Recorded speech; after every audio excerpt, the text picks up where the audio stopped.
Hydriotaphia, urn burial, or a discourse of the sepulchral urns lately found in Norfolk. To my worthy and honoured friend, Thomas Le Gros, of Crosswick, Esquire. When the general pie was out, and the last valediction over, men took a lasting adieu of their interred friends, little expecting the curiosity of future ages should comment upon their ashes, and, having no old experience of the duration of their relict, held no opinion of such after considerations. But who knows the fate of his bones, or how often he is to be buried? Who hath the oracle of his ashes, or whither they are to be scattered? The relics of many lie like the ruins of Pompey's, in all parts of the earth, and when they arrive at your hands, these may seem to have wandered far, who, in a direct and meridian travel, have but few miles of known earth between yourself and the pole. That the bones of Theseus should be seen again in Athens was not beyond conjecture and hopeful expectation, but that these should arise so opportunely to serve yourself was an hit of fate, an honour beyond prediction. We cannot but wish these urns might have had the effect of theatrical vessels and great hippodrome urns in Rome, to resound the acclamations and honour due unto you. But these are sad and sepulchral pitches, which have no joyful voices, silently expressing old mortality, the ruins of forgotten times, and can only speak with life, how long in this corruptible frame some parts may be uncorrupted, yet able to outlast bones long unborn, and noblest pile among us. We present not these as any strange sight or spectacle unknown to your eyes, who have beheld the best of urns and noblest variety of ashes, who are yourself no slender master of antiquities, and can daily command the view of so many imperial faces, which raiseth your thoughts unto old things in consideration of times before you, when even living men were antiquities, when the living might exceed the dead, and to depart this world could not be properly said to go unto the greater number. And so run up your thoughts upon the Ancient of Days, the antiquary's truest object, unto whom the eldest parcels are young, and earth itself an infant, and without Egyptian account makes but small noise in thousands. We were hinted by the occasion, not catched the opportunity to write of old things or intrude upon the antiquary. We are coldly drawn unto discourses of antiquities, who have scarce time before us to comprehend new things, or make out learned novelties. But seeing they arose as they lay almost in silence among us, at least in short account suddenly passed over, we were very unwilling they should die again, and be buried twice among us. Beside, to preserve a living, and make the dead to live, to keep men out of their urns, and discourse of human fragments in them, is not impertinent unto our profession, who study of life and death, who daily behold examples of mortality, and of all men least need artificial mementos, or coffins by our bedside, to mind us of our graves. 'Tis time to observe occurrences, and let nothing remarkable escape us. The supinity of elder days hath left so much in silence, or time hath so martyred the records, that the most industrious head do find no easy work to erect a new Britannia. 'Tis opportune to look back upon old times, and contemplate our forefathers. Great examples go thin, and to be fetched from the past world. Simplicity flies away, and iniquity comes at long strides upon us. We have enough to do to make up ourselves from present and past times, and the whole stage of things scarce serveth for our instruction. A complete piece of virtue must be made from the Kentos of all ages, as all the beauties of Greece could make but one handsome Venus. When the bones of King Arthur would dig up, the old race might think they beheld therein some originals of themselves. Unto these, of our urns, none here can pretend relation, and can only behold the relics of those persons who, in their life giving the laws unto their predecessors, after long obscurity, now lie at their mercies. But, remembering the early civility they brought upon these countries, and forgetting long past mischiefs, we mercifully preserve their bones, and piss not upon their ashes. In the offer of these antiquities we drive not to ancient families, so long outlasted by them. We are far from erecting your worth upon the pillars of your forefathers, whose merits you illustrate. We honour your old virtues, conformable unto times before you, which are the noblest armoury. And, having long experience of your friendly conversation, void of empty formality, full of freedom, constant and generous honesty, I look upon you as a gem of the old rock, and must profess myself even to urn and ashes. Your ever faithful friend and servant, Thomas Browne, Norwich, May 1st.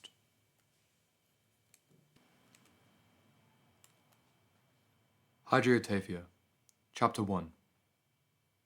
In the deep discovery of the subterranean world, a shallow part would satisfy some inquirers, who, if 2 or 3 yards were open about the surface, would not care to rake the bowels of Potosi and regions toward the centre.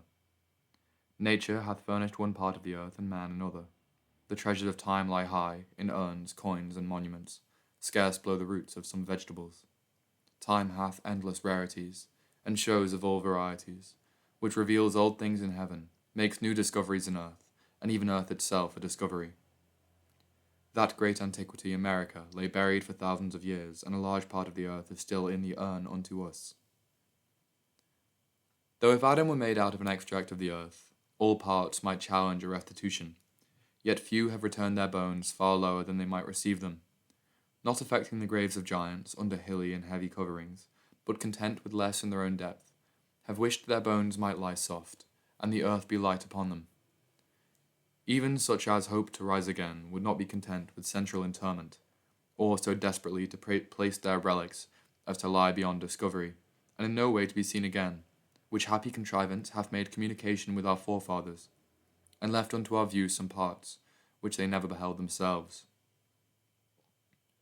Though earth has engrossed the name, yet water hath provided the smartest grave, which in 40 days swallowed almost mankind and the living creation, fishes not wholly escaping, except the salt ocean were handsomely cotempered by a mixture of the fresh element. Many have taken voluminous pains to determine the state of the soul upon disunion, but men have been most fantastical in the singular contrivances of their corporal dissolution, whilst the soberest nations have rested in 2 ways, of simple inhumation and burning. That carnal interment, or burying, was of the elder date. The old examples of Abraham and the patriarchs are sufficient to illustrate, and were without competition, if it could be made out that Adam were buried near Damascus or Mount Calvary, according to some tradition. God himself, that buried but one, was pleased to make choice of this way, collectible from scripture expression, and the hot contest between Satan and the archangel about discovering the body of Moses. But the practice of burning was also of great antiquity, and no slender extent, for, not to derive the same from Hercules, noble descriptions there are hereof in the Grecian funerals of Homer, in the formal obsequies of Patroclus and Achilles, and somewhat elder in the Theban war, and solemn combustion of Menecius and Archemorus, contemporary unto Jair, the 8th judge of Israel. Confirmable also among the Trojans, from the funeral pyre of Hector, burnt before the gates of Troy, and the burning of Penthesilea the Amazonian queen, and long continuance of that practice in the inward countries of Asia, while as low as the reign of Julian, we find that the king of Chaeonia burnt the body of his son, and interned the ashes in a silver urn. The same practice also extended far west, and besides Herulians, Geats, and Thracians, was in use with most of the Celtae, Sarmatians, Germans, Gauls, Danes, Swedes, Norwegians, not to omit some use thereof among Carthaginians and Americans. Of greater antiquity among the Romans than most opinion, or Pliny seems to allow, for, beside the old table laws of burning or burying within the city, of making the funeral pyre with planed wood, or quenching the fire with wine, Manlius the consul burnt the body of his son Numa, by special clause of his will. He was burnt, not buried, and Remus was solemnly burned, according to the description of Ovid. Cornelius Sylla was not the first whose body was burned in Rome, but the first of the Cornelian family, which, being indifferently, not frequently used before, from that time spread and became the prevalent practice. Not totally pursued in the highest run of cremation, for when even crows were funereally burnt, Poppaea, the wife of Nero, found a peculiar grave interment. Now, as all customs were founded upon some bottom of reason, so there wanted not ground for this, according to several apprehensions of the most rational dissolution. Some, being of the opinion of Thales, that water was the original of all things, thought it most equal to submit unto the principle of putrefaction, and conclude in a moist relentment. Others conceived it most natural to end in fire, as due unto the matter principle in the composition, according to a doctrine of Heraclitus, and therefore heaped up large piles, more actively to waft them toward that element, whereby they also declined visible degeneration into worms, and left a lasting parcel of their composition. Some apprehended a purifying virtue in fire, refining the grosser commixture, and firing out the ethereal particles so deeply immersed in it. And such as by tradition or rational conjecture held any hint of the final power of all things, or that this element at last must be too hard for all the rest, might conceive most naturally of the fiery dissolution. Others, pretending no natural grounds, politically declined the malice of their enemies upon their buried bodies. Which consideration led Sylla unto this practice, who, having thus served the body of Marius, could not but fear a retaliation upon his own, entertained after in the civil wars, and revengeful contentions of Rome. But as many nations embraced, and many left it indifferent, so others, too much affected, or strictly declined this practice. The Indian Brahmans seemed too great friends unto fire, who burnt themselves alive, and thought it the noblest way to end their days in fire, according to the expression of the Indian, burning himself at Athens, in his last words unto the pyre under the amazed spectators, "Thus I make myself immortal." But the Chaldeans, the great idolaters of fire, abhorred the burning of their carcasses as a pollution of that deity. The Persian magi declined it upon the like scruples, and being only solicitous about their bones, exposed their flesh to the prey of birds and dogs. And the Perses now in India, which expose their bodies unto vultures, and endure not so much as ferritra or biers of wood, the proper fuel of fire, are led on with such niceties. And whether the ancient Germans, who burned their dead, held any such fear to pollute their deity of Herthus, or the earth, we have no authentic conjecture. The Egyptians were afraid of fire, not as a deity, but a devouring element, mercilessly consuming their bodies, and leaving too little of them, and therefore by precious embalments, depositure in dry earths, or handsome enclosure in glasses, contrived the notablest ways of integral conservation. And from such Egyptian scruples, imbibed by Pythagoras, it may be conjectured that Numa and the Pythagorical sect first waived the fiery solution. The Scythians, who swore by wind and sword, that is, by life and death, were so far from burning bodies that they declined all interment, and made their graves in the air. And the Ichthyophagi, or fish-eating nations, about Egypt, affected the sea for their grave, thereby declining visible corruption and restoring the depth of their bodies. Whereas the old heroes, in Homer, dreaded nothing more than water or drowning, probably upon the old opinion of the fiery substance of the soul, only extinguishable by that element, and therefore the poet emphatically implieth the total destruction in this kind of death, which happened to Ajax Oelius. The old Balearians had a peculiar mode, for they used great urns and much wood, but no fire in their burials, while they bruised the flesh and bones of the dead, crowded them into urns, and laid great heaps of wood upon them. And the Chinese, without cremation or urnal interment of their bodies, make use of trees and much burning, while they plant a pine tree by their grave, and burn great numbers of printed drafts of slaves and horses over it, civilly content with their companies in effigy, which barbarous nations exact unto reality. Christians abhorred this way of obsequies, and though they sticked not to give their bodies to be burnt in their lives, detested that mode after death, affecting rather a depositure than absumption, and properly submitting unto the sentence of God, to return not unto ashes but unto dust again, and conformable unto the practice of the patriarchs, the interment of our Saviour, of Peter, Paul, and the ancient martyrs. And so far at last, declining promiscuous interment with pagans, that some have suffered ecclesiastical censures for making no scruple thereof. The Mussulman believers will never admit this fiery resolution, for they hold a present trial from their black and white angels in the grave, which they have made so hollow that they may rise upon their knees. The Jewish nation, though they entertained the old way of inhumation, yet sometimes admitted this practice. For the men of Jabesh burnt the body of Saul, and by no prohibited practice, to avoid contagion or pollution in the time of pestilence, burnt the bodies of their friends. And when they burnt not their dead bodies, yet sometimes used great burnings near and about them, deducible from the expressions concerning Jehoram, Zedekias, and the sumptuous pyre of Asa. And were so little averse from pagan burning, that the Jews, lamenting the death of Caesar their friend, and revenger on Pompey, frequented the place where his body was burnt for many nights together. And as they raised noble monuments and mausoleums for their own nation, so they were not scrupulous in erecting some for others, according to the practice of Daniel, who left that lasting sepulchral pile in Ecbatana for the Median and Persian kings. But even in times of subjection and hottest use, they conformed not unto the Roman practice of burning, whereby the prophecy was secured concerning the body of Christ, that it should not see corruption, or a bone should not be broken, which we believe was also providentially prevented, from the soldier's spear and nails that passed by with little bones both in his hands and feet, not of ordinary contrivance, that it should not corrupt on the cross, according to the laws of Roman crucifixion, or an hair of his head perish, though observable in Jewish customs, to cut the hair of malefactors.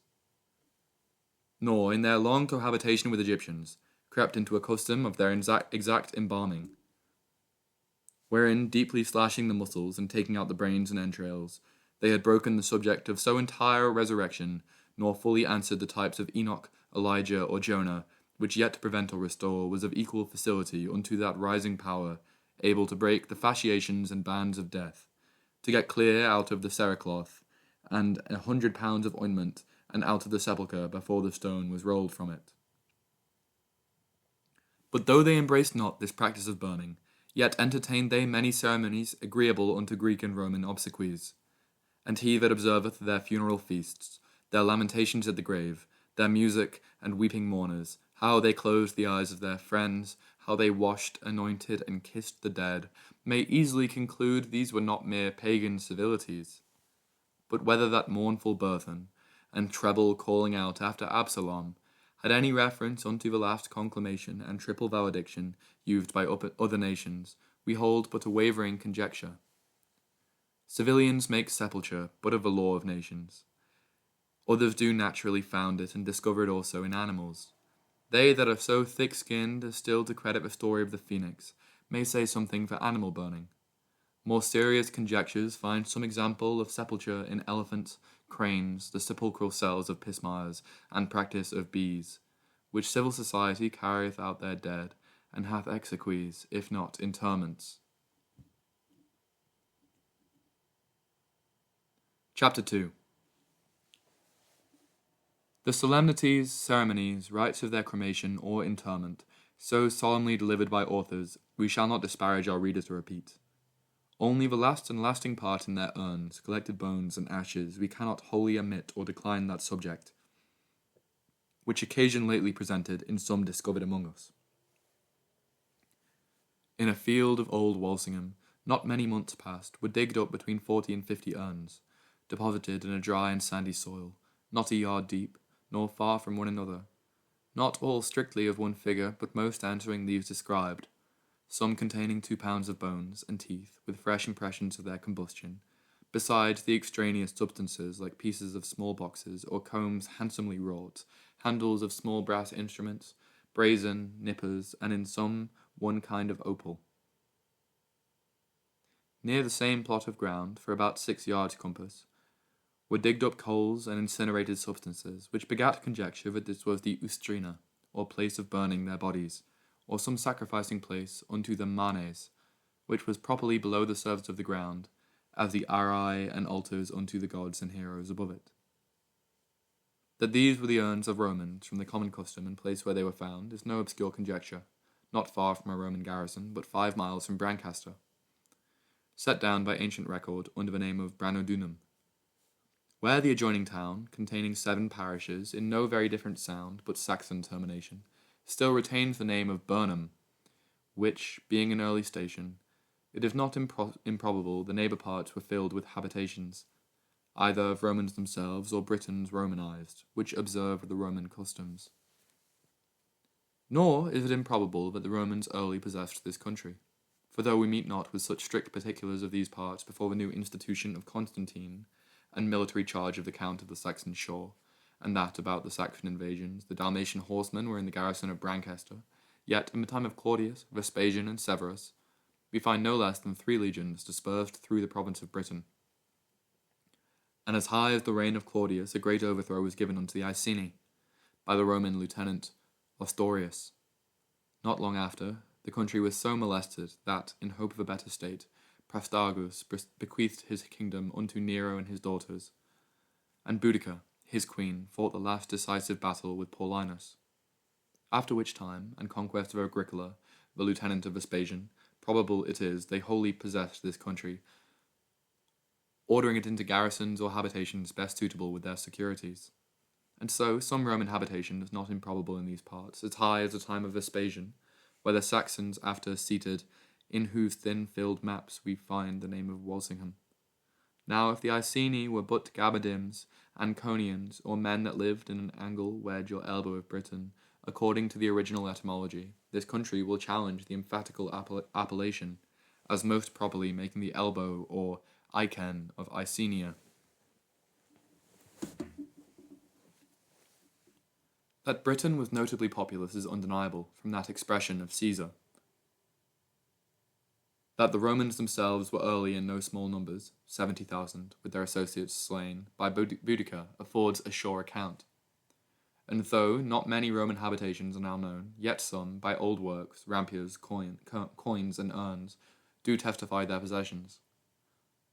Some urns have been found at Castor, some also about South Creek, and, not many years past, no less than 10 in a field at Buxton, not near any recorded garrison. Nor is it strange to find Roman coins of copper and silver among us, of Vespasian, Trajan, Adrian, Commodus, Antoninus, Severus, etc. But the greatest number of Diocletian, Constantine, Constans, Valens, with many of Victorimus, Posthumus, Tetricus, and the 30 tyrants in the reign of Gallienus, and some as high as Adrianus have been found about Thetford, or Citomegus, mentioned in the itinerary of Antoninus, as the way from Venta or Castor unto London. But the most frequent discovery is made of the 2 castors by Norwich and Yarmouth, at Burgh Castle and Brancaster. Besides the Norman, Saxon, and Danish pieces of Cuthred, Canutus, William, Matilda, and others, some British coins of gold have been dispersedly found, and no small number of silver pieces, near Norwich, with a rude head upon the obverse, and an ill-formed horse upon the reverse, with inscription IC Duro T, whether implying Iceni, Durotriges, Tascia, or Trinobantes, we leave to higher conjecture. Vulgar chronology will have Norwich Castle as old as Julius Caesar, but his distance from these parts, and its Gothic form of structure, abridgeth such antiquity. The British coins afford conjecture of early habitation in these parts, though the city of Norwich arose from the ruins of Venta, and though, perhaps, not without some habitation before, was enlarged, builded, and nominated by the Saxons. In what bulk or populosity it stood in the old East Anglian monarchy tradition and history are silent. Considerable it was in the Danish eruptions, when Sweno burnt Thetford and Norwich, and Ulfketil, the governor thereof, was able to make some resistance, and after endeavoured to burn the Danish navy. How the Romans left so many coins in countries of their conquests seems of hard resolution, except we consider how they buried them underground when, upon barbarous invasions, they were fain to desert their habitations in most parts of the empire, and the strictness of their laws forbidding to transfer them to any other uses, wherein the Spartans was singular, who, to make their copper money useless, contempered it with vinegar. That the Britons left any, some wonder, since their money was iron, and iron rings before Caesar, and those of after stamped by permission, and but small in bulk and bigness. That so few of the Saxons remain, because, overcome by succeeding conquerors upon the place, their coins, by degrees, passed into other stamps and the marks. Than the time of these urns deposited, or precise antiquity of these relics, nothing of more uncertainty. For since the lieutenant of Claudius seems to have first made the progress into these parts, since Boudica was overthrown by the forces of Nero, and Agricola put a full end to these conquests, It is not probable the country was fully garrisoned or planted before, and, therefore, however these urns might be of later date, not likely of higher antiquity. And the succeeding emperors desisted not from their conquests in these and other parts, as testified by history and medal inscription yet extant.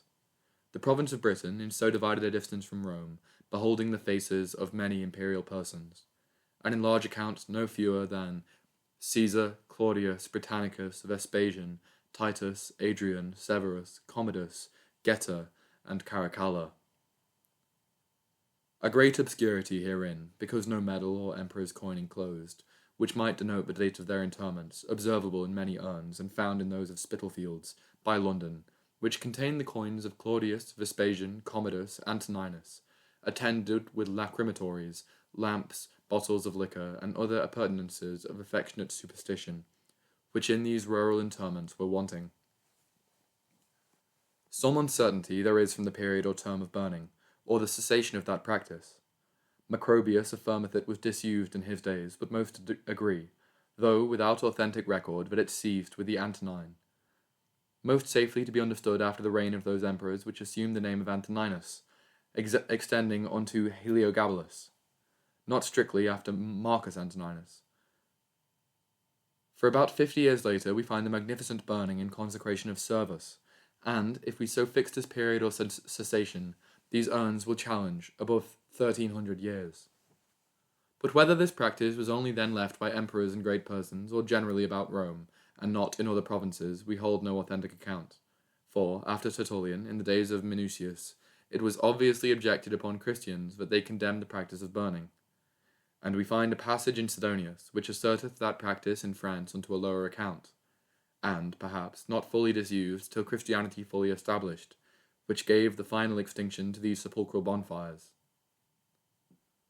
Whether they were the bones of men, or women, or children, no authentic decision from ancient custom in distinct places of burial, although not improbably conjectured that the double sepulchre, or burying place of Abraham, had in it such intention, but from exility of bones, thinness of skulls, smallness of teeth, ribs, and thigh bones, not improbable that many thereof were persons of minor age, or women. Confirmable also from things contained within them. In most were found substances resembling combs, plate-like boxes, fastened with iron pins, and handsomely overwrought, like the necks or bridges of musical instruments. Long brass plates overwrought like the handles of neat implements, brazen nippers to pull away hair, and in one a kind of opal, yet maintaining a bluish colour.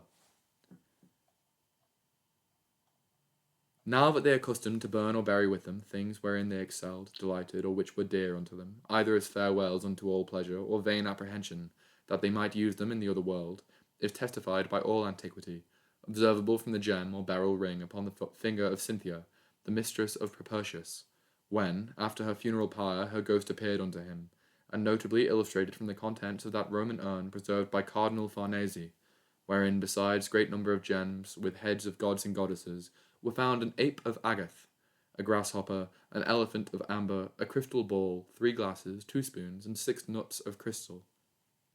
And beyond the content of urns, in the monument of Childeric I and 4th king from Pharamond, casually discovered 3 years past at Tournai, restoring unto the world much gold, richly adorning his sword, 200 rubies, many hundred imperial coins, 300 golden bees, the bones and horseshoes of his horse interred with him, according to the barbarous magnificence of those days in their sepulchral obsequies. Although, if we steer by the conjecture of many a Septuagint expression, some trace thereof may be found even with the ancient Hebrews, not only from the sepulchral treasure of David, but the circumcision knives, which Joshua also buried. Some men, considering the contents of these urns, lasting pieces and toys included in them, and the custom of burning with many other nations, might somewhat doubt whether all urns found among us were properly Roman relics, or some not belonging unto our British, Saxon, or Danish forefathers. In the form of burial among the ancient Britons, the large discourses of Caesar, Tacitus, and Strabo are silent. For the discovery whereof, with other particulars, we much deplore the loss of that letter which Cicero expected or received from his brother Quintus, as a resolution of British customs, or the account which might have been made by Scribonius Largus, the physician, accompanying the Emperor Claudius, who might have also discovered that frugal bit of the old Britons, which in the bigness of a bean could satisfy their thirst and hunger. But that the Druids and ruling priests used to burn and bury is expressed by Pomponius. That Belinus, the brother of Brennus and king of the Britons, was burnt, is acknowledged by Polydorus, as also by Amandus Xerxensis in Historia, and Pineda in his Universa Historia in Spanish. That they held that practice in Gallia, Caesar expressly delivers. Whether the Britons, probably descended from them, of like religion, language, and manners, did not sometimes make use of burning, or whether at least such as were after civilized unto the Roman life and manners, conformed not unto this practice, we have no historical assertion or denial. But since, from the account of Tacitus, the Romans early wrought so much civility upon the British stock, that they brought them to build temples, to wear the gown, and study the Roman laws and language, that they conformed also unto their religious rites and customs in burials, seems no improbable conjecture. That burning the dead was used in Sarmatia is affirmed by Galguinus, but the Sueons and Gathlanders used to burn their princes and great persons, as delivered by Saxo and Alaus.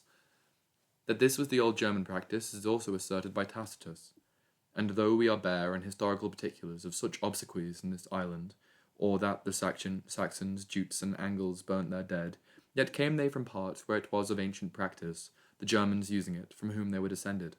And even in Jutland and Schleswig in Anglia Cimbrica, urns with bones were found not many years before us. But the Danish and northern nations have raised an era of point of compute from their custom of burning their dead, some deriving it from Unguinus, some from Frotho the Great, who ordained by law that princes and chief commanders should be committed unto the fire, though the common sort had the common grave interment. So Starcaterus, that old hero, was burnt, and Ringo royally burnt the body of Harold the king slain by him.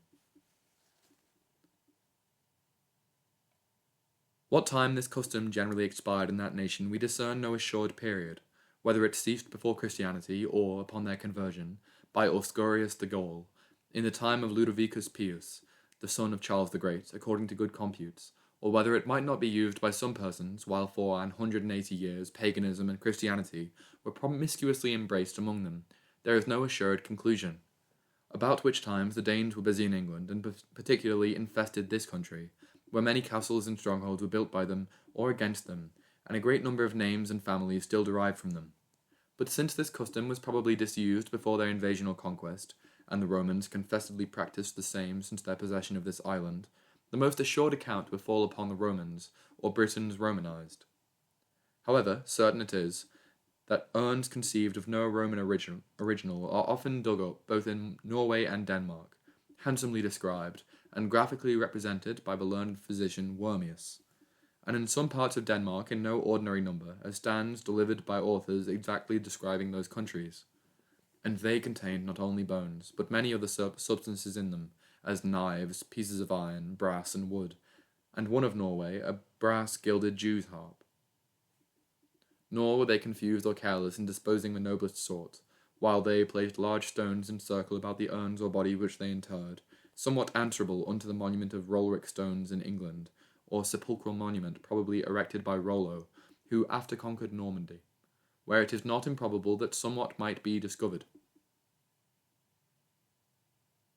Meanwhile, to what nation or person belonged that large urn found at Ashbury, containing mighty bones, and a buckler, what those large urns found at Little Massingham, or why the Anglesey urns are placed with their mouths downward, remains yet undiscovered.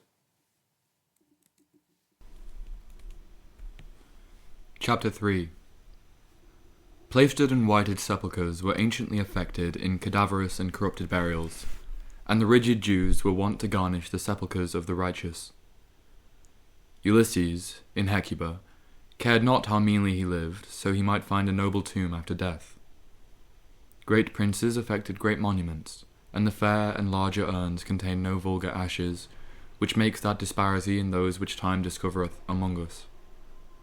The present urns were not of one capacity, the largest containing above a gallon, some not much above half that measure, nor all of one figure, wherein there is no strict conformity in the same or different countries, observable from those represented by Cassalius, Bosio, and others, though all found in Italy, while many have handles, ears, and long necks, but most imitate a circular figure, in a spherical and round composure, whether from any mystery, best duration, or nether part of the earth, an inward vault of our microcosm. Many urns are red, these but of a black colour somewhat smooth and dully sounding, which begat some doubt whether they were burnt or only baked in an oven or sun, according to the ancient way, in many bricks, tiles, pots, and testaceous works. And, as the word testa is properly to be taken, when occurring without addition and chiefly intended by Pliny, when he commendeth bricks and tiles of 2 years old, and to make them in the spring. Nor only these concealed pieces, but the open magnificence of antiquity ran much in the artifice of clay. Hereof the house of Mausolus was built. Thus old Jupiter stood in the Capitol, and the statua of Hercules, made in the reign of Tarquinius Priscus, was extant in Pliny's days. And such as declined burning or funeral urns affected coffins of clay, according to the mode of Pythagoras, a way preferred by Varro. But the spirit of great ones was above these circumscriptions, affecting copper, silver, gold, and porphyry urns, wherein Severus lay, after a serious view and sentence on that which should contain him. Some of these urns were thought to have been silvered over, from sparklings in several pots, with small tinsel parcels, uncertain whether from the earth or the first mixture in them. Among these urns we could obtain no good account of their coverings. Only one seemed arched over with some kind of brickwork. Of those found at Buxton, some were covered with flints, some, in other parts, with tiles. Those at Yarmouth Castor were clothed with Roman bricks, and some have proper earthen covers adapted and fitted to them. But in the Homerical urn of Patroclus, whatever was the solid tegument, we find the immediate covering to be a purple piece of silk, and such as had no covers might have the earth closely pressed into them. After which disposure were probably some of these, wherein we found the bones and ashes half mortared unto the sand and sides of the urn, and some long roots of quitch, or dog's grass, wreathed about the bones. No lamps, included liquors, lacrimatories, or tear bottles, attended these rural urns, either as sacred unto the manes, or passionate expressions of their surviving friends. While, with rich flames and hired tears, they solemnized their obsequies, and in the most lamented monuments made one part of their inscriptions. Some find sepulchral vessels containing liquors, which time hath incrustated into jellies. For, besides these lacrimatories, notable lamps with vessels of oil and aromatical liquors attended noble ossuaries, and some yet retaining a vinosity and spirit in them, which, if any have tasted, they have far exceeded the palates of antiquity. Liquors not to be computed by years of annual magistrates, but by great conjunctions in the fatal periods of kingdoms. The draughts of consulary date were but crude unto these, and Opimian wine but in the most must unto them. In sundry graves and sepulchres we meet with rings, coins, and chalices. Ancient frugality was so severe that they allowed no gold to attend the corpse, but only that which served to fasten their teeth. Whether the opaline stone in this were burnt upon the finger of the dead, or cast into the fire by some affectionate friend, it will consist with either custom. But other incinerable substances were found so fresh that they could feel no singe from fire. These, upon view, were judged to be wood, but, sinking in water and tried by the fire, we found them to be bone or ivory.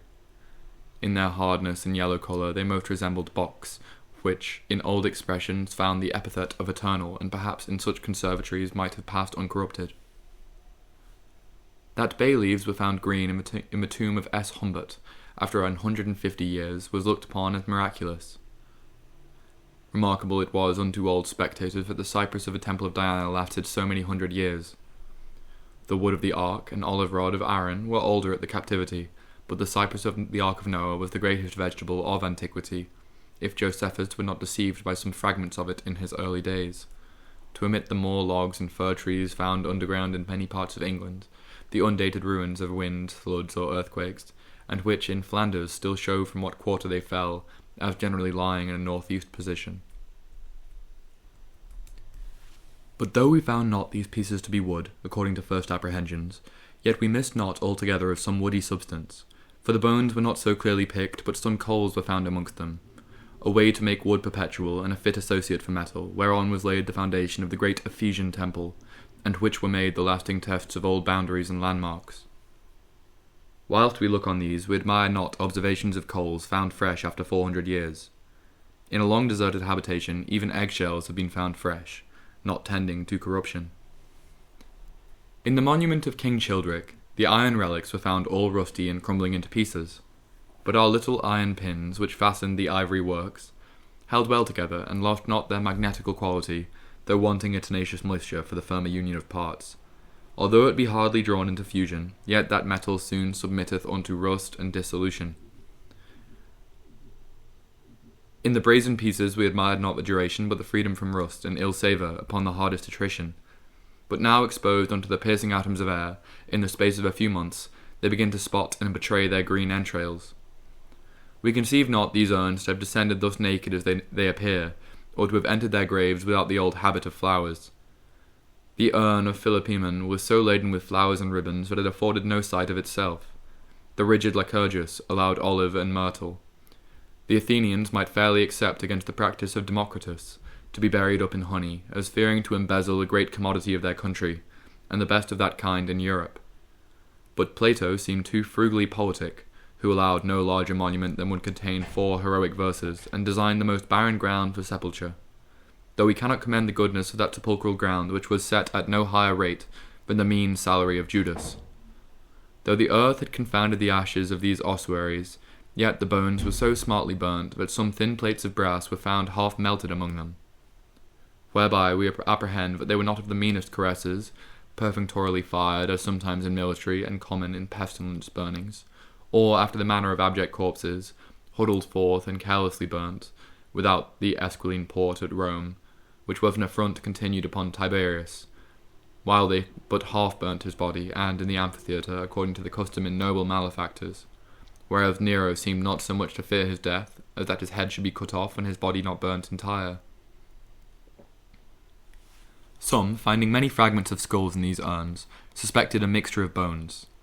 In none we searched was there cause of such conjecture, though sometimes they declined not that practice. The ashes of Domitian were mingled with those of Julia, of Achilles with those of Patroclus. All urns contained not single ashes. Without confused burnings, they affectionately compounded their bones, passionately endeavouring to continue their living unions. And when distance of death denied such conjunctions, unsatisfied affections conceived some satisfaction to be neighbours in the grave, to lie urn by urn and touch but in their manes. And many were so curious to continue their living relations that they contrived large and family urns, wherein the ashes of their nearest friends and kindred might successfully be received, at least some parcels thereof, while their collateral memorials lay in minor vessels about them. Antiquity held too light thoughts from object of mortality, while some drew provocatives of mirth from anatomies, and jugglers showed tricks with skeletons. When fiddlers made not so pleasant mirth as fencers, and men could sit with quiet stomachs, while hanging was played before them. Old considerations made few mementos by skulls and bones upon their monuments. In the Egyptian obelisks and hieroglyphical figures it is not easy to meet with bones. The sepulchral lamps speak nothing less than sepulture, and in their literal drafts prove often obscene and antic pieces. Where we find D.M., it is obvious to meet with sacrificing pateras and vessels of libation upon old sepulchral monuments. In the Jewish hypogeum and subterranean cell at Rome was little observable beside the variety of lamps and frequent draughts of Anthony and Jerome. We meet with thigh bones and death's heads, but the cemeterial cells of ancient Christians and martyrs were filled with draughts of scriptural stories, not declining the flourishes of cypress, palms, and olive, and the mystical figures of peacocks, doves, and cocks, but iterately affecting the portraits of Enoch, Lazarus, Jonas, and the vision of Ezekiel, as hopeful draughts, and hinting imagery of the resurrection, which is the life of the grave, and sweetens our habitations in the land of moles and pismires. Gentle inscriptions precisely delivered the extent of men's lives, seldom the manner of their deaths, which history itself so often leaves obscure in the records of memorable persons. There is scarce any philosopher but dies twice or thrice in Laertius, nor almost any life without 2 or 3 deaths in Plutarch, which makes the tragical ends of noble persons more favourably represented by compassionate readers, who find some relief in the election of such differences. The certainty of death is attended with uncertainties, in time, manner, place. The variety of monuments hath often obscured true graves, and cenotaphs confounded sepulchres. For beside their real tombs many have found honorary and empty sepulchres. The variety of Homer's monuments made him of various countries. Euripides had his tomb in Africa, but his sepulchre in Macedonia, and Severus found his real sepulchre in Rome, but his empty grave in Gallia. He that lay in a golden urn eminently above the earth was not like to find the quiet of his bones. Many of these urns were broke by a vulgar discoverer in hope of enclosed treasure. The ashes of Marcellus were lost above ground, upon the like account. Where profit hath prompted, no age hath wanted such miners, for which the most barbarous expilators found the most civil rhetoric. Gold, once out of the earth, is no more due unto it. What was unreasonably committed to the ground is reasonably resumed from it. Let monuments and rich fabrics, not riches, adorn men's ashes. The commerce of a living is not to be transferred unto the dead. It is not injustice to take that which none complains to lose, and no man is wronged where no man is possessor. What virtue yet sleeps in this terra damnata and aged cinders were petty magic to experiment? These crumbling relics and long-fired particles superannuate such expectations. Bones, hairs, nails, and teeth of the dead were the treasures of old sorcerers. In vain we revive such practices. Present superstition too visibly perpetuates the folly of our forefathers, wherein unto old observation this island was so complete that it might have instructed Persia. Plato's historian of the other world lies 12 days incorrupted, while his soul was viewing the large stations of the dead. How to keep the corpse 7 days from corruption by anointing and washing, without extenteration, were an hazardable piece of art, in our choicest practice. How they made distinct separation of bones and ashes from fiery admixture hath found no historical solution, though they seemed to make a distinct collection and overlooked not Pyrrhus his toe. Some provision they might make by fictile vessels, coverings, tiles of flat stones, upon and about the body, and in the same field, not far from these urns, many stones were found underground, as also by careful separation of extraneous matter composing and raking up the burnt bones with forks, observable in that notable lamp of Galvanus Martianus, who had the sight of the vas ustrinum, or vessel wherein they burnt the dead, found in the Esquiline field at Rome, might have afforded clearer solution. But their insatisfaction herein begat that remarkable invention in the funeral pyres of some princes, by incombustible sheets made with a texture of asbestos, incremable flax, or salamander's wool, which preserved their bones and ashes intermixed. How the bulk of a man should sink into so few pounds of bones and ashes may seem strange unto any who considers not its constitution, and how slender a mass will remain upon an open and urging fire of the carnal composition. Even bones themselves, reduced into ashes, do abate a noble proportion, and consisting much of a volatile salt, when that is fired out, make a light kind of cinders. Although their bulk be disproportionable to their weight, when the heavy principle of salt is fired out, and the earth almost only remaineth, observable in sallow, which makes more ashes than oak, and discovers the common fraud of selling ashes by measure, and not by ponderation. Some bones make best skeletons, some bodies quick and speediest ashes. Who would expect a quick flame from hydropical Heraclitus?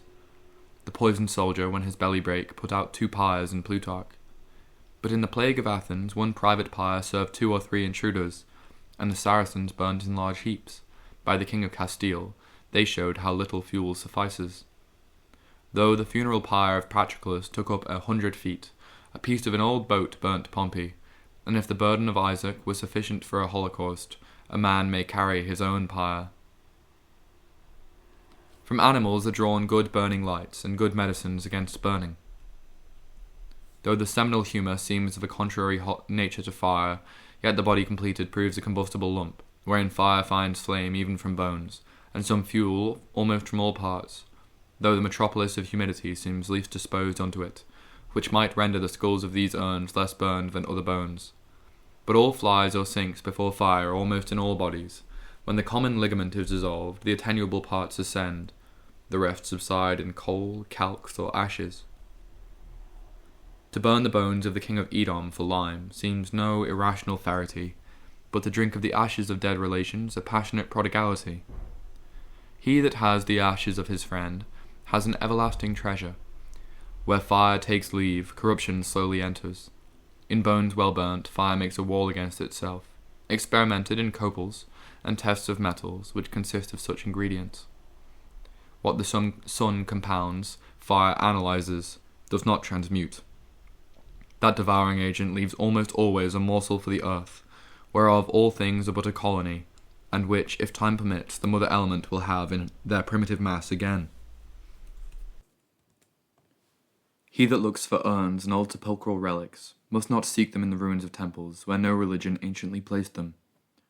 These were found in a field, according to ancient custom, in noble or private burial, the old practice of the Canaanites, the family of Abraham, and the burying place of Joshua, in the borders of his possessions, and also agreeable unto Roman practice to bury by highways, whereby their monuments were under eye, memorials of themselves and mementos of mortality unto living passengers, whom the epitaphs of great ones were fain to beg to stay and look upon them, a language though sometimes used not so proper in church inscriptions. The sensible rhetoric of the dead, to exemplarity of good life, first admitted to the bones of pious men and martyrs within church walls, which in succeeding ages crept into promiscuous practice, while Constantine was peculiarly favoured to be admitted into the church porch, and the first thus buried in England was in the days of Cuthred. Christians dispute how their bodies should lie in the grave. In urnal interment they clearly escaped this controversy.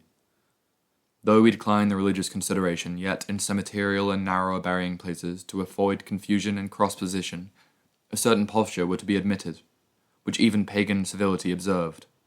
The Persians lay north and south, the Megarians and Phoenicians placed their heads to the east, the Athenians, some think, toward the west, which Christians still retain.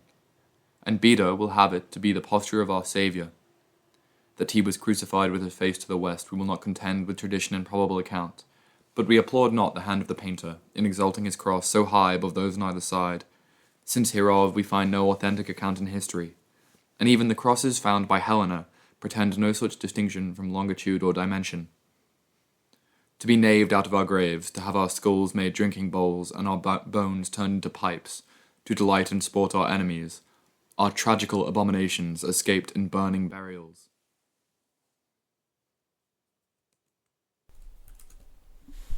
Urnal interments and burnt relics lie not in fear of worms, or to be a heritage for serpents.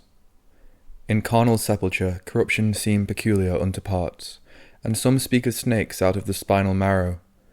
But while we suppose common worms in graves, it is not easy to find any there, few in churchyards above a foot deep, fewer or none in churches, though in fresh decayed bodies. Teeth, bones, and hair give the most lasting defiance to corruption. In an hydropical body, 10 years buried in the churchyard, we met with a fat concretion, where the nitre of the earth and the salt and lixivious liquor of the body had coagulated large lumps of fat into the consistence of the hardest Castile soap, whereof part remaineth with us. After a battle with the Persians, the Roman corpses decayed in few days, while the Persian bodies remained dry and uncorrupted. Bodies in the same ground do not uniformly dissolve, nor bones equally moulder, whereof in the opprobrious disease we expect no long duration. The body of the Marquis of Dorset seemed sound and handsomely cereclothed, that after 78 years was found uncorrupted. Common tombs preserve not beyond powder.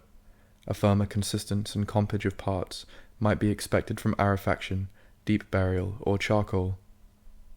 The greatest antiquities of mortal bodies may remain in putrefied bones, whereof, though we take not in the Pillar of Lot's Wife, or Metamorphosis of Ortelius, some may be older than pyramids, in the putrefied relics of the general inundation. When Alexander opened the tomb of Cyrus, the remaining bones discovered his proportion, whereof urnal fragments afford but a bad conjecture, and have this disadvantage of grave interments, that they leave us ignorant of most personal discoveries.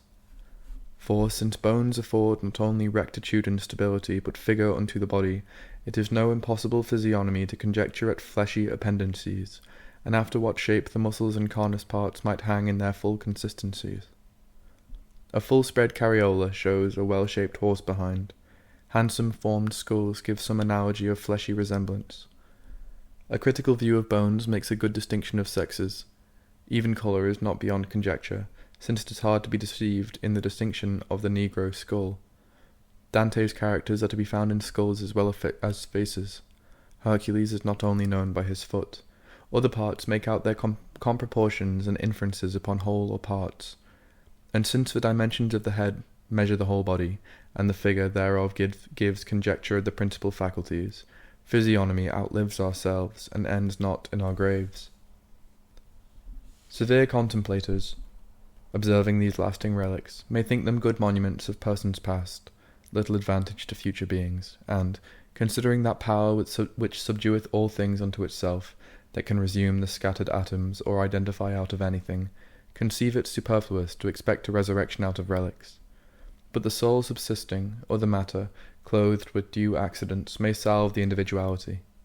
Yet the saints, we observe, arose from graves and monuments about the holy city. Some think the ancient patriarchs so earnestly desired to lay their bones in Canaan, as hoping to make a part of that resurrection, and, though 30 miles from Mount Calvary, at least to lie in that region which should produce the first fruits of the dead. And if, according to learned conjecture, the bodies of men shall rise where their greatest relics remain, many are not like to err in the topography of their resurrection, though their bones or bodies be after translated by angels into the field of Ezekiel's vision, or, as some will order it, into that valley of judgment, or Jehoshaphat. Chapter 4. Christians have handsomely glossed the deformity of death by careful consideration of the body, and civil rites which take off brutal terminations, and though they conceived all reparable by resurrection, cast not off all care of interment. And since the ashes of sacrifices burnt upon the altar of God were carefully carried out by the priests, and deposed in a clean field, since they acknowledged their bodies to be the lodging of Christ, and temples of the Holy Ghost, they devolved not all upon the sufficiency of soul existence, and therefore, with long services and full solemnities, concluded their last exequies, wherein to all distinctions the Greek devotion seems most pathetically ceremonious. Christian invention hath chiefly driven at rites, which speak hopes of another life, and hints of a resurrection. And if the ancient Gentiles held not the immortality of their better part, and some subsistence after death, in several rites, customs, actions, and expressions, they contradicted their own opinions, wherein Democritus went high even to the thought of a resurrection, as scoffingly recorded by Pliny. What can be more expressed than the expression of Phocylides, or who would expect from Lucretius a sentence of Ecclesiastes?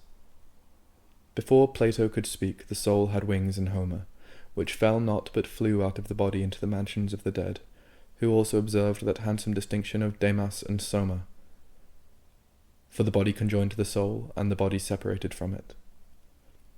Lucian spoke much truth in jest, when he said that part of Hercules which proceeded from Alcmena perished, while that from Jupiter remained immortal. Thus Socrates was content that his friend should bury his body, so they would not think they buried Socrates, and, regarding only his immortal part, was indifferent to the thought of the souls of wise men, was indifferent to be burnt or buried. From such considerations Diogenes might contemn sepulture, and, being satisfied that the soul could not perish, grow careless of corporal interment. The Stoics, who thought the souls of wise men had their habitation about the moon, might make slight account of subterraneous deposition, whereas the Pythagoreans and transcorporating philosophers, who were to be often buried, held great care of their interment. And the Platonics rejected not a due care of the grave, though they put their ashes to unreasonable expectations, in their tedious term of return and long-set revolution. Men have lost their reason in nothing so much as their religion, wherein stones and clouts make martyrs, and, since the religion of one seems madness unto another, to afford an account or rational of old rites requires no rigid reader. That they kindled the pyre aversely, or turning their face from it, was a handsome symbol of unwilling ministration. That they washed their bones with wine and milk, but the mother wrapped them in linen, and dried them in her bosom, the first fostering part and place of their nourishment. That they opened their eyes towards heaven before they kindled the fire, as the place of their hopes, or original, were no improper ceremonies. Their last valediction, thrice uttered by the attendants, was also very solemn, and somewhat answered by Christians, who thought it too little, if they threw not the earth thrice upon the interred body. That, in strewing their tombs, the Romans affected the rose, the Greeks amaranthus and myrtle, that the funeral pyre consisted of sweet fuel, cypress, fir, larix, yew, and trees perpetually verdant, lay silent expressions of their surviving hopes. Wherein Christians who deck their coffins with bays have found a more elegant emblem, for that it, seeming dead, will restore itself from the root, and its dry and exiguous leaves resume their venture again, which, if we mistake not, we have also observed in firs. Whether the planting of yew in churchyards hold not its original form from ancient funeral rites, or as an emblem of resurrection from its perpetual verdure, may also admit conjecture. They also made use of music to excite or quiet the affections of their friends, according to different harmonies. But the secret and symbolical hint was the harmonical nature of the soul, which, delivered from the body, went again to enjoy the primitive harmony of heaven, from whence it first descended, which, according to its progress, traced by antiquity, came down by Cancer and ascended by Capricornus.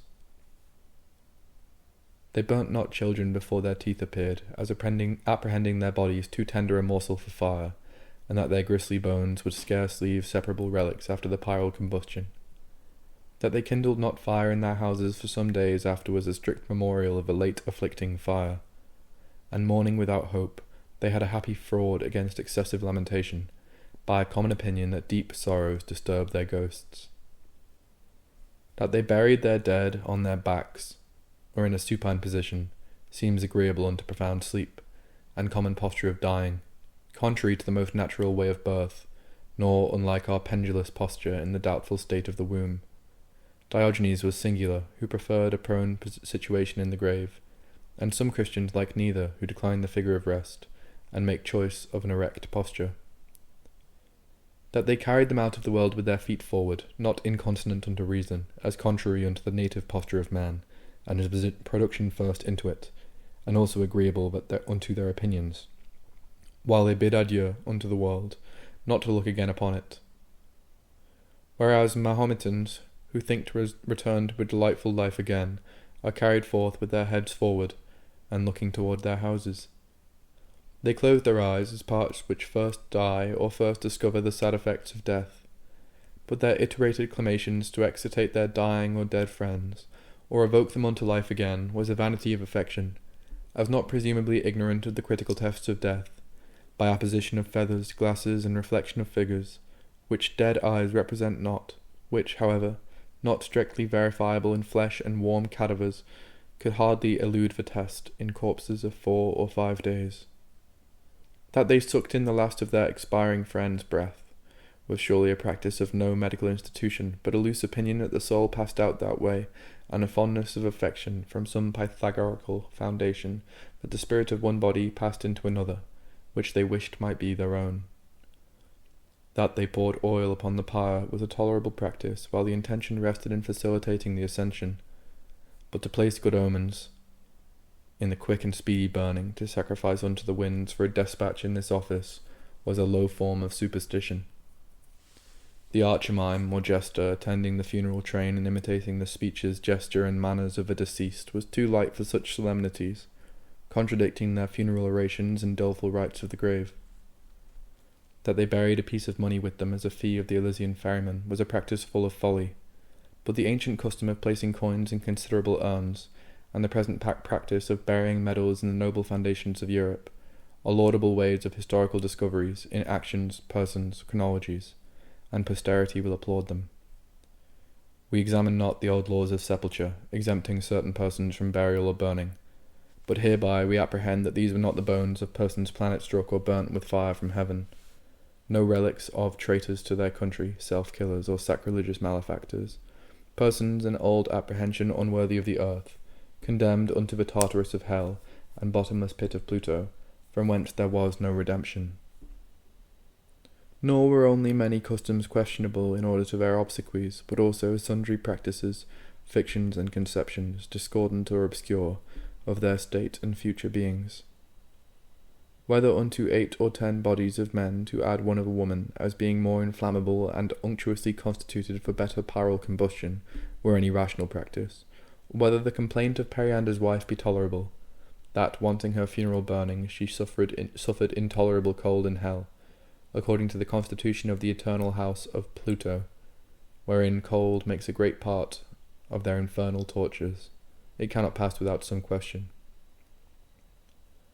Why the female ghosts appear unto Ulysses, before the heroes and masculine spirits, Why the psyche or soul of Tiresias is of the masculine gender, who, being blind on earth, sees more than all the rest in hell. Why the funeral suppers consisted of eggs, beans, smallage, and lettuce, since the dead are made to eat asphodels about the Elysian meadows. Why, since there is no sacrifice acceptable, nor any propitiation for the covenant of the grave, men set up the deity of mortar, and fruitlessly adore divinities without ears, it cannot escape some doubt. The dead seem all alive in the human Hades of Homer, yet cannot well speak, prophesy, or know the living, except they drink blood, wherein is the life of man, and therefore the souls of Penelope's paramours, conducted by Mercury, chirped like bats, and those which followed Hercules made a noise but like a flock of birds. The departed spirits know things past and to come, yet are ignorant of things present. Agamemnon foretells what should happen unto Ulysses, yet ignorantly inquires what is to become of his own son. The ghosts are afraid of swords in Homer, yet Sibylla tells Aeneas and Virgil the thin habit of spirits was beyond the force of weapons. The spirits put off their malice with their bodies, and Caesar and Pompey accord in Latin hell, yet Ajax, in Homer, endures not a conference with Ulysses, and Deiphobus appears all mangled in Virgil's ghosts. Yet we meet with perfect shadows among the wounded ghosts of Homer. Since Charon in Lucian applauds his condition among the dead, whether it be handsomely said of Achilles, that living contemner of death, that he had rather be a ploughman's servant than emperor of the dead? How Hercules his soul is in hell, and yet in heaven, and Julius his soul in a star, yet seen by Aeneas in hell, except the ghosts were but images and shadows of the soul, received in higher mansions, according to the ancient division of body, soul, and image, or simulacrum of them both. The particulars of future beings must needs be dark unto ancient theories, which Christian philosophy yet determines but in a cloud of opinions. A dialogue between two infants in the womb concerning the state of this world might handsomely illustrate our ignorance of the next, whereof methinks we yet discourse in Pluto's den, and are but embryo philosophers. Pythagoras escapes in the fabulous hell of Dante, among that swarm of philosophers wherein, whilst we meet with Plato and Socrates, Cato is to be found in no lower place than purgatory. Among all the set, Epicurus is most considerable, whom men make honest without an Elysium, who contemned life without encouragement of immortality, and making nothing after death, yet made nothing of the king of terrors. Were the happiness of the next world as closely apprehended as the felicities of this, it were a martyrdom to live, and unto such as consider none hereafter it must be more than death to die, which makes us amazed at those audacities that durst be nothing and return into their chaos again. Certainly such spirits as could contemn death, when they expected no better being after, would have scorned to live had they known any, and therefore we applaud not the judgment of Machiavel, that Christianity makes men cowards, or that with the confidence of but half dying, the despised virtues of patience and humility have abased the spirits of men, which pagan principles exalted, but rather regulated the wildness of audacities in the attempts, grounds, and eternal sequels of death, wherein men of the boldest spirits are often prodigiously temerarious. Nor can we extenuate the valour of ancient martyrs, who contemned death in the uncomfortable scene of their lives, and in their decrepit martyrdoms did probably lose not many months of their days, or parted with life when it was scarce worth the living. For, beside that long time past holds no consideration unto a slender time to come, they had no small disadvantage from the constitution of old age, which naturally makes men fearful, and complexionally superannuated from the bold and courageous thoughts of youth and fervent years. But the contempt of death from corporal animosity promoteth not our felicity. They may sit in the orchestra, and noblest seats of heaven, who have held up shaking hands in the fire, and humanly contended for glory. Meanwhile Epicurus lies deep in Dante's hell, wherein we meet with tombs enclosing souls which denied their immortalities. But whether the virtuous heathen, who lived better than he spake, or, erring in the principles of himself, yet lived above philosophers of more specious maxims, lie so deep as he is placed, at least so low as not to rise against Christians, who, believing or knowing that truth, have lastingly denied it in their practice and conversation, were a query too sad to insist on. But all or most apprehensions rested in opinions of some future being, which, ignorantly or coldly believed, begat those perverted conceptions, ceremonies, sayings, which Christians pity or laugh at. Happy are they which lived not in that disadvantage of time, when men could say little for futurity, but from reason, whereby the noblest minds fell often upon doubtful deaths, and melancholy dissolutions. With these hopes Socrates warmed his doubtful spirits against that cold potion, and Cato, before he durst give the final stroke, spent part of a night in reading the immortality of Plato, thereby confirming his wavering hand unto the animosity of that attempt. It is the heaviest stone that melancholy can throw at a man, to tell him he is at the end of his nature, or that there is no further state to come, unto which this seems progressional and otherwise made in vain. Without this accomplishment, the natural expectation and desire of such a state were but a fallacy in nature. Unsatisfied considerators would quarrel the justice of their constitutions, and rest content that Adam had fallen lower, whereby, by knowing no other original and deeper ignorance of themselves, they might have enjoyed the happiness of inferior creatures, who in tranquillity possess their constitutions as having not the apprehension to deplore their own natures, and, being framed below the circumference of these hopes, or cognition of better being, the wisdom of God hath necessitated their contentment. But the superior ingredient and obscured part of ourselves, whereto all present felicities afford no resting contentment, will be able at last to tell us, we are more than our present selves, and evacuate such hopes in the fruition of their own accomplishments. Chapter 5. Now since these dead bones have already outlisted the living ones of Methuselah, and, in a yard underground, in thin walls of clay, outworn all the strong and specious buildings above it, and quietly rested under the drums and tramplings of 3 conquests, what prince can promise such dieternity unto his relics, or might not gladly say, Sic ego componi versus in ossa velim? Thus, when nothing is left of me but bones, would I be laid to rest. Time, which antiquates antiquities, and hath an art to make dust of all things, hath yet spared these minor monuments. In vain we hope to be known by open and visible conservatories, when to be unknown was the means of their continuation, and obscurity their protection.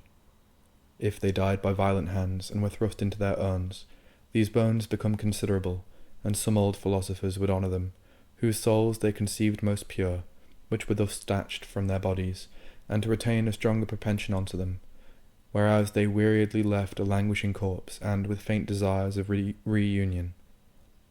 If they fell by long and aged decay, yet wrapped up in the bundle of time, they fall into indistinction, and make but one blot with infants. If we begin to die when we live, and long life be but a prolongation of death, our life is a sad composition. We live with death, and die not in a moment. How many pulses made up the life of Methuselah will work for Archimedes? Common counters sum up the life of Moses, his man. Our days become considerable, like petty sums, by minute accumulations, when numerous fractions make up but small round numbers, and our days of a span long make not one little finger. If the nearness of our last necessity brought a clearer conformity into it, there were a happiness in hoary hairs, and no calamity in half senses. But the long habit of living indisposeth us for dying, when avarice makes us the sport of death, when even David grew politically cruel, and Solomon could hardly be said to be the wisest of men. But many are too early old, and before dying, before the date of age. Adversity stretcheth our days, misery makes Alcmenos nights, and time hath no wings unto it. But the most tedious being is that which can unwish itself, content to be nothing, or never to have been, which was beyond the malcontent of Job, who cursed not the day of his life, but his nativity, content to have so far been as to have a title to future being, although he had lived here but in an hidden state of life, and as it were an abortion. What song the siren sang, or what name Achilles assumed when he hid himself among women, though puzzling questions are not beyond all conjecture.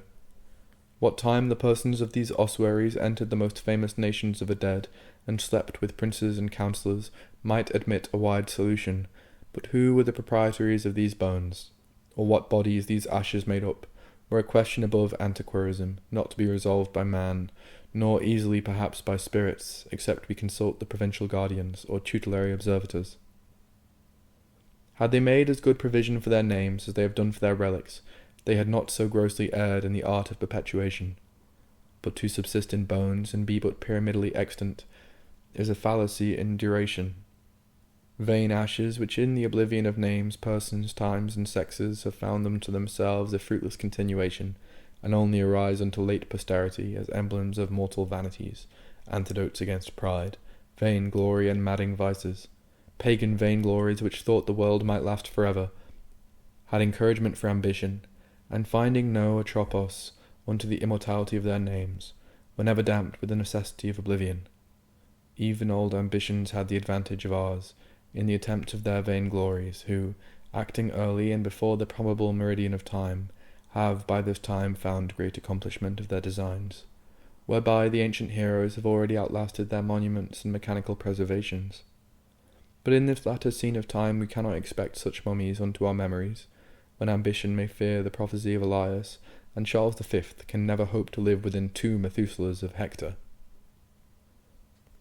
And therefore restless inquietude for the dieternity of our memories unto their present consideration seems a vanity almost out of date, and superannuated piece of folly. We cannot hope to live so long in our names as some have done in their persons. One face of Janus holds no proportion unto the other. It's too late to be ambitious. The great mutations of the world are acted, or time may be too short for our designs. To extend our memories by monuments whose death we daily pray for, and whose duration we cannot hope, without injury to our expectations in the advent of the last day, were a contradiction to our beliefs. We, whose generations are ordained in this setting part of time, are providentially taken off from such imaginations, and, being necessitated to eye the remaining particle of futurity, are naturally constituted unto thoughts of a next world, and cannot excusably decline the consideration of that duration, which maketh pyramids pillars of snow, and all that passed a moment. Circles and right lines limit and close all bodies, and the mortal right-lined circle must conclude and shut up all. There is no antidote against the opium of time, which temporally considers all things. Our fathers find their graves in our short memories, and sadly tell us how we may be buried in our survivors. Gravestones tell truth scarce 40 years. Generations pass while some trees stand, and old families last not 3 oaks. To be read by bare inscriptions like many in Gruta, to hope for eternity by enigmatical epithets or first letters of our names, to be studied by antiquaries who we were, and have new names given us like many of the mummies, are cold consolations unto the students of perpetuity, even by everlasting languages.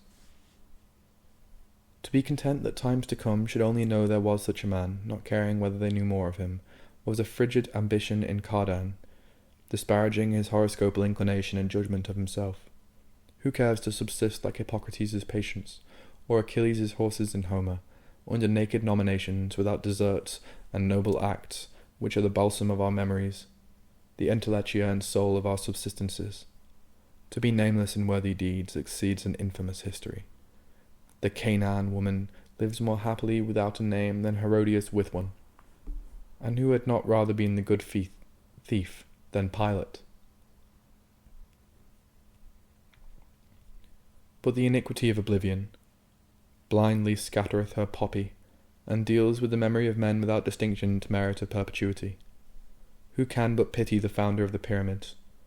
Herostratus lives that burnt the temple of Diana, he is almost lost that built it.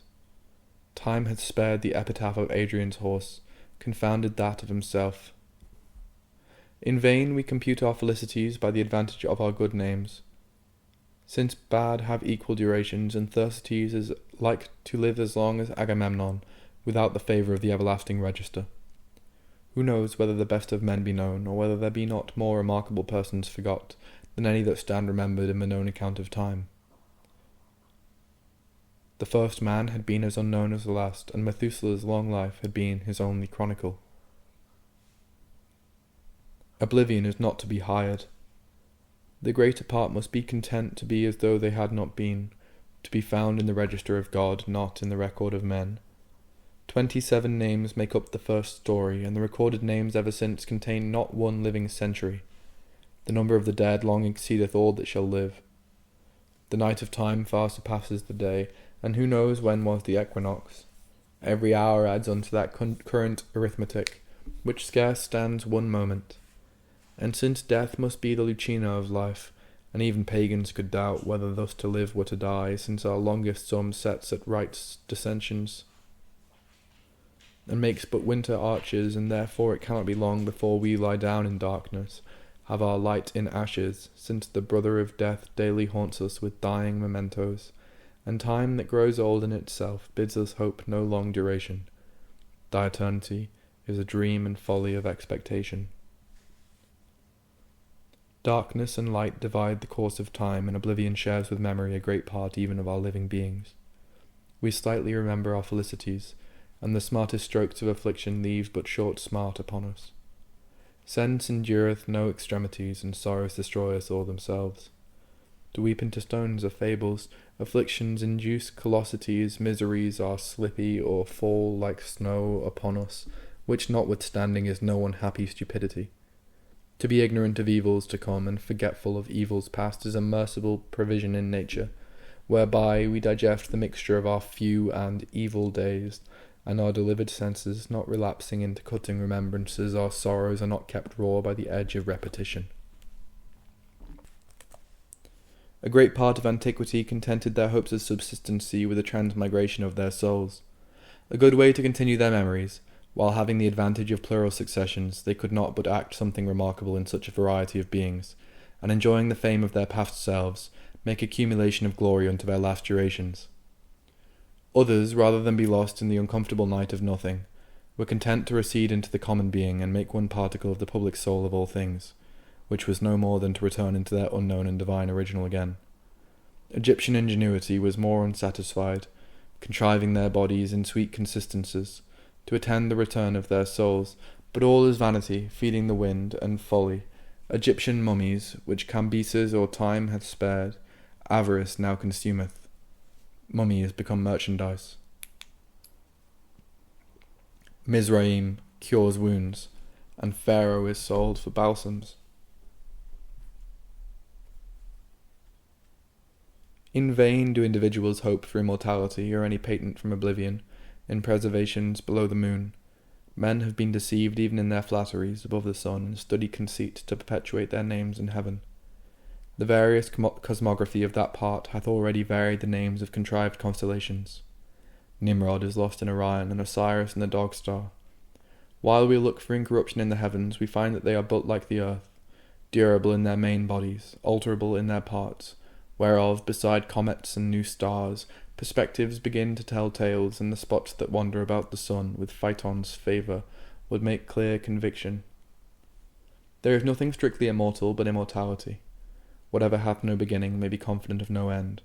All others have a dependent being, and within the reach of destruction, which is the peculiar of that necessary essence that cannot destroy itself, and the highest strain of omnipotency, to be so powerfully constituted as not to suffer even from the power of itself.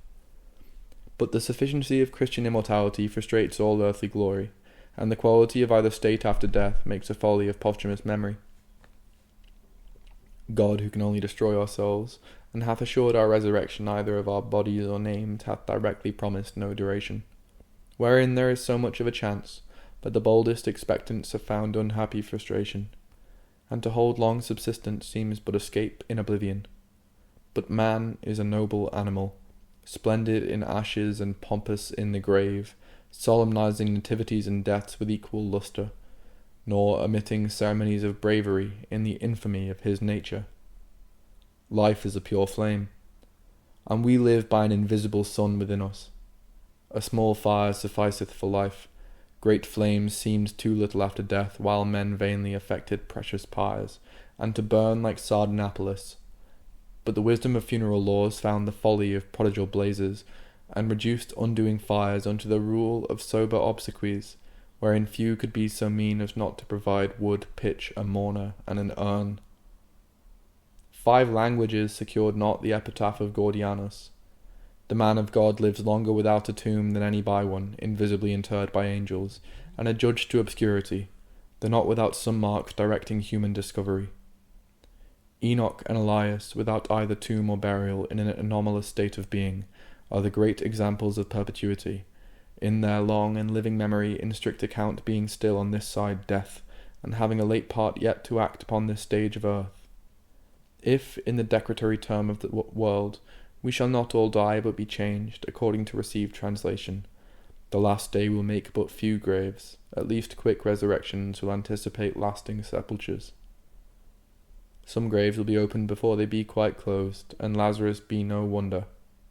When many that feared to die shall groan that they can die but once, the dismal state is the second and living death. When life puts despair on the damned, when men shall wish the coverings of mountains, not of monuments, and annihilation shall be courted.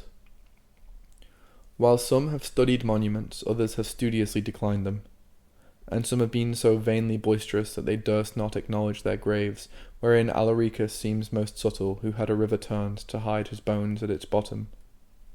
Even Sylla, that thought himself safe in his urn, could not prevent revenging tongues and stones thrown at his monument. Happy are they whom privacy makes innocent, who deal so with men in this world that they are not afraid to meet them in the next, who, when they die, make no commotion among the dead, and are not touched with that poetical taunt of Isaiah. Pyramids, arches, obelisks were but the irregularities of vain glory and wild enormities of ancient magnanimity, but the most magnanimous resolution rests in the Christian religion, which tramples on pride and sits on the neck of ambition, humbly pursuing that infallible perpetuity, unto which all others must diminish their diameters, and be poorly seen in angles of contingency. Pious spirits who passed their days in raptures of futurity made little more of this world than the world that was before it, while they lay obscure in the chaos of preordination and night of their forebeings. And if any have been so happy as truly to understand Christian annihilation, ecstasies, exsolution, liquefaction, transformation, the kiss of the spouse, gustation of God, and ingression into the divine shadow, they have already had a handsome anticipation of heaven. The glory of the world is surely over, and the earth in ashes unto them. To subsist in lasting monuments, to live in their productions, to exist in their names and predicament of chimeras, was large satisfaction unto old expectations, and made one part of their Elysiums. But all this is nothing in the metaphysics of true belief. To live indeed is to be again ourselves, which, being not only a hope, but an evidence in noble believers, it is all one to lie in St. Innocent's churchyard as in the sands of Egypt. Ready to be anything, in the ecstasy of being ever, and as content with 6 foot as the moles of Adrianus. Tabesne cadavere solvat, an rogus haud refert. Whether the body is buried or burnt, it makes no difference. Lucan.